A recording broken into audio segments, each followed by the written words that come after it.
नमस्कार शेतकरी बांधवांनो, पुन्हा तुमचं एमटे ऑल टीव्ही या यूट्यूब चॅनलवरती स्वागत आहे। नितीन गडकरींचा सल्ला, कर्जमाफी जाहीर, पाहूया संपूर्ण बातमी।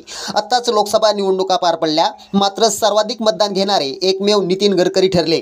काल झालेल्या भाजपच्या चिंतन बैठकीत नितीन गडकरी यांनी महत्त्वाचा सल्ला केंद्र सरकारला दिला। आज देशात आपण का हरलो, आपल्या जागा कमी का आल्या, याचं एकमेव कारण म्हणजे शेतकरी। आपण उद्योजकांचे कर्ज माफ केले, मात्र पोशिंदा बळीराजा याचं कर्ज माफ आपण का माफ केलं नाही, असा थेट सवाल मोदींच्या तोंडावर गडकरी यांनी विचारला। झालेल्या सर्वेमध्ये शेतकरी वर्ग नाराज असल्याचं समोर आलं आहे। नितीन गडकरी यांनी थेट मोदी सरकारवरतीच निशाणा साधत आपण PM 18% GST, कर्जमाफी यांसारख्या अर्थात शेतकऱ्यांच्या प्रश्नावर आपण कधी कुठे बोललोच नाही याचा फटका आत्ताच्या म्हणजे 2024च्या लोकसभेच्या या ठिकाणी आपल्याला बसलेला आहे। त्यामुळे अजून ही वेळ गेलेली नाहीये।